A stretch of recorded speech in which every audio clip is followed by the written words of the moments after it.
कि अमंत्रम अक्षरम नास्ति, दुनिया में ऐसा कोई भी अक्षर नहीं है जो मंत्र ना होता हो। हर आपका बोलने वाला शब्द मंत्र का कार्य करता है। आप हजारों की भीड़ में किसी को बुला रहे हैं, यदि आपके शब्दों में शक्ति होगी तभी वो आपकी आवाज सुन पाएगा। जब आप मन से उसको बुला रहे होंगे तो कितनी ही भीड़ हो, आपका मन वचन काय जब तीनों एकाग्र हो जाते हैं तो सामने वाले के ऊपर उसका असर पड़ता है। कितनी भीड़ हो, आप ऐसा इशारा करोगे, आपका काय बल इतना मजबूत था, आपका मन से उसके प्रति इतना संप्रेषण था कि वो हजारों की भीड़ में आपके इशारे को देख लेता है और वो भी हाथ ऐसे करके कहता है देख लिया है। अमंत्रम अक्षरम नास्ति, दुनिया में ऐसा कोई अक्षर नहीं है जो मंत्र का कार्य नहीं करता हो। जब आप किसी को गाली देते हैं कैसा असर होता है, वो मंत्र है। इसका उदाहरण कि जब सुभाष चंद्र बोस अमेरिका में एक सभा को संबोधित कर रहे थे और उस संबोधन देते देते उन्होंने यही कहा था कि दुनिया में ऐसा कोई शब्द नहीं है जो मंत्र का कार्य ना करता हो, तो एक जो भारतीय था वहां जाकर जो इंग्लिश हो गया था, उसने स्वामी विवेकानंद से कहा कि आप अपनी भाषा का क्यों अपमान करवा रहे हो। भाषा तो इंग्लिश होती है, हिंदी कोई भाषा नहीं है, हिंदी में कोई दम नहीं है। तो उन्होंने कहा कि देखो मैं तुमसे कह रहा हूं कि दुनिया में ऐसा कोई शब्द नहीं है जो मंत्र का कार्य ना करता हो, और ये केवल देव भाषा संस्कृत और हिंदी में है, ये दम किसी में नहीं है। तो उस व्यक्ति को विश्वास नहीं हुआ, तो उनको जब थोड़ा सा उन्होंने क्रोध दिखा के उससे कहा अबे गधे बैठ जा। क्या बोले? अबे गधे बैठ जा। तो तम आ गया। मतलब उस गधे शब्द में शक्ति इतनी थी कि उसका मन हिल गया। फिर सुभाष चंद्र बोस ने कहा कि मैंने तुमसे कहा था कि दुनिया में ऐसा कोई शब्द नहीं जो मंत्र ना हो। मेरे शब्द में दम थी जब तो तुम पे असर हुआ। क्या बात? मंत्र का कार्य क्या है? मंत्र का कार्य क्या है? असर दिखाना। और मैंने तुमसे कहा तुम्हारे ऊपर असर हुआ, यही मंत्र होता है बस। यदि आपने किसी से जय जगत बोल दिया, आपने किसी से जय राम बोल दिया, आपने किसी से राधा कृष्ण बोल दिया, आपके शब्द में दम थी तब सामने वाले ने रिवर्स किया। यदि आपके शब्द में दम नहीं होगी तो वो आपको रिवर्स नहीं करेगा। अमंत्रम अक्षरम नास्ति, दुनिया में ऐसा कोई शब्द नहीं है जो मंत्र का कार्य ना करता हो। किसी भी रूप में करे। मंत्र दोनों प्रकार के होते हैं, एक साथ देने वाला होता है, एक अनुग्रह करने वाला होता है। एक से किसी का उपकार होता है, एक से किसी का अपकार होता है। आपने अच्छे वचन बोले तो उसका उपकार हो गया, आपने उससे बुरे वचन बोले उसका अपकार हो गया। अमंत्रम अक्षरम नास्ति, नास्ति मूलम जनौषधम, और दुनिया में ऐसा कोई औषधि नहीं है, वनस्पति जो औषधि का कार्य न करता। बेशरम का पत्ता भी, बेशरम का फूल भी औषधि के काम में आता है। जिसको आप बेशरम कहते हैं वो अच्छे बच्चों की बीमारियों को अच्छी करने वाली बेशरम है।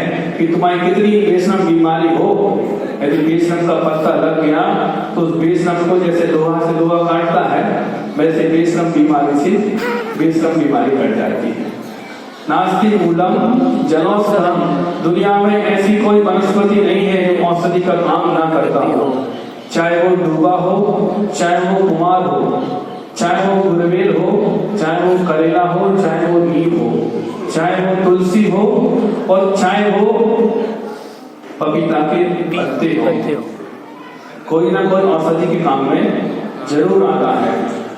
अमंत्रम अक्षरम नास्ति, नास्ति मूलम जनौषधम, अयोग्य पुरुषा नास्ति, अयोग्य पुरुषा नास्ति, दुनिया में ऐसा कोई पुरुष नहीं है जो अयोग्य हो। उसके अंदर, हर व्यक्ति के अंदर कोई ना कोई क्वालिटी होती है। यदि भिखारी का उदाहरण आता है, वो भिखारी के अंदर क्वालिटी थी, वो किसी का नोट नहीं लेता था, सिक्के लेता था, उसकी क्वालिटी। क्यों? उसने कहा यदि मैं नोट लूंगा तो लोग समझ जाएंगे कि मैं समझदार हूं, तो फिर कम मिलेगी। तो सिक्के लूंगा तो लोग समझेंगे इसको अकल नहीं है, तो सिक्के ज्यादा डालते हैं। अयोग्य पुरुषा नास्ति, कोई भी दुनिया का ऐसा पुरुष नहीं है जिसके अंदर कोई क्वालिटी ना हो। आप देख लेना, यदि कोई पागल भी होगा तो उसके अंदर कोई ना कोई क्वालिटी देखने मिल जाएगी, कोई ना कोई उसके अंदर खूबी होगी, इसमें ये तो गुण है। और एक बात और होती है कि दुनिया में जब तक जिंदा होते हैं तब तक ही निंदा होती है, मरने के बाद तो लोग तारीफ ही करते हैं। तो वो व्यक्ति जो आपको लग रहा है कि इसके अंदर कोई गुण नहीं है, उसके अंदर भी यदि आप सकारात्मक दृष्टि से देखेंगे तो उसके अंदर भी आपको गुण नजर आ जाएंगे कि इसके अंदर ये क्वालिटी तो है। ये व्यक्ति भले कितना गुस्सा करता हो लेकिन मन का साफ है, लेकिन दूसरा व्यक्ति मन का साफ नहीं है लेकिन मुंह से बहुत पटर पटर करता है। कहते हैं ना कि इनको हड़बड़ाहट बहुत होती है, जल्दी घबरा जाते हैं और हड़बड़ में गड़बड़ कर जाते हैं। तो उसकी क्वालिटी है ये, उसके अंदर ये क्वालिटी है कि हर काम को बिगाड़ता है। यदि आप सकारात्मक देखेंगे तो। और उसके बाद अगला पद है कि अमंत्रम अक्षरम नास्ति, नास्ति मूलम जनौषधम, अयोग्य पुरुषा नास्ति, योजकस्तु सुदुर्लभम। अब मंत्र को, अक्षर को मंत्र कैसे बनाना है, वनस्पति को औषधि कैसे बनाना है, योजकस्तु दुर्लभा, और कहेंगे कि अयोग को योग कैसे बनाना है। तो ये डिपार्टमेंट रहता है उसको बनाने वाले का।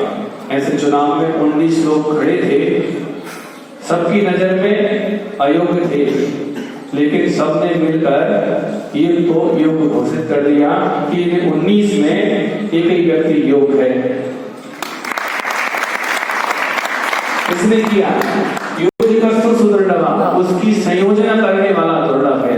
जब सबने मिलकर एक ही योजना बनाई कि नहीं 19 में से एक को योग घोषित करना है, तो एक को 2 चुनाव से 5 गुना हमें बोलना लोगों ने योजना बनाई।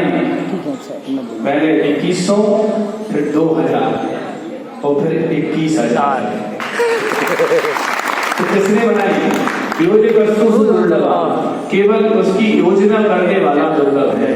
और जब सब दुर्लभताओं को करने वाला यदि आ जाए तो दुनिया में ऐसा कोई कार्य असंभव नहीं है कि जो ना हो सके। कोई भी कार्य नहीं है जो ना हो सके। बस अपना आत्मबल यदि हम मजबूत कर लें तो हम बहुत आगे बढ़ सकते हैं। अमंत्रम अक्षरम नास्ति, हम बार बार इसलिए बोल रहे हैं कि आप लोगों को श्लोक याद हो जाए। अमंत्रम अक्षरम नास्ति, नास्ति मूलम जनौषधम, अयोग्य पुरुषा नास्ति, योजकस्तु सुदुर्लभम। कि दुनिया में ऐसा कोई मंत्र अक्षर नहीं है जो मंत्र ना हो, ऐसी कोई वनस्पति नहीं है जो औषधि ना हो, और ऐसा कोई अयोग्य पुरुष नहीं है जो योग ना हो। बस यदि दुर्लभ है तो इसकी संयोजना करने वाला दुर्लभ है। एक बार की घटना है, अब थोड़ा सा इसे बदल रहे हैं।